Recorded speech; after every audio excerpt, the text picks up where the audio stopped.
राधे राधे, जय श्री कृष्णा। आज वरुथनी एकादशी है। उसकी कथा मैं आप सबको सुनाने जा रहा हूँ। बड़े ध्यान पूर्वक सब लोग सुनिए। राधे राधे। धर्मराज युधिष्ठिर बोले, हे भगवान, मैं आपको नमस्कार करता हूँ।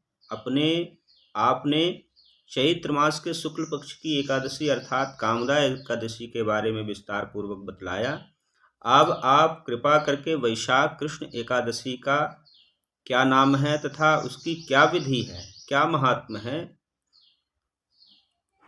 इसके बारे में हमें बतलाइए। तब भगवान श्री कृष्ण ने कहा, हे राजेश्वर, वैशाख मास के कृष्ण पक्ष की एकादशी को वरुथनी एकादशी के नाम से जाना जाता है। यह सौभाग्य देने वाली, सब पापों को नष्ट करने वाली तथा अंत में मोक्ष देने वाली है।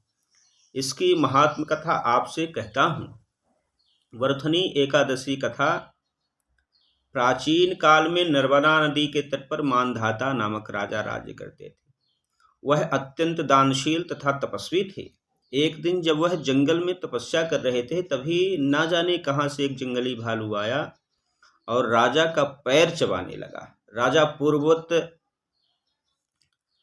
अपनी तपस्या में लीन रहे। कुछ देर के बाद पैर चबाते चबाते भालू राजा को घसीटकर पास के जंगल में ले गया। राजा बहुत घबराया, मगर तापस धर्म अनुकूल उसने क्रोध और हिंसा न करने का भगवान विष्णु से प्रार्थना की। करुण भाव से भगवान विष्णु को पुकारा। उसकी पुकार सुनकर भगवान श्रीहरि विष्णु प्रकट हुए और उन्होंने चक्र से भालू को मार डाला।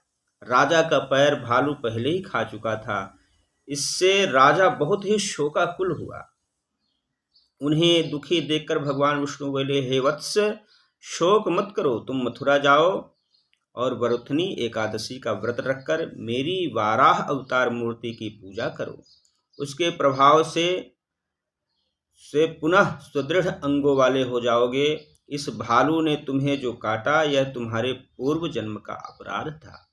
भगवान की आज्ञा मानकर राजा मानधाता ने मथुरा जाकर श्रद्धा पूर्वक वरुथनी एकादशी का व्रत किया। इसके प्रभाव से राजा शीघ्र ही पुनः सुंदर और संपूर्ण अंगों वाले हो गए। इसी एकादशी के प्रभाव से राजा मानधाता स्वर्ग गए थे। जो भी व्यक्ति भय से पीड़ित है, उसे वरुथनी एकादशी का व्रत रखकर भगवान विष्णु का स्मरण करना चाहिए। इस व्रत को करने से समस्त पापों का नाश होकर मोक्ष मिलता है।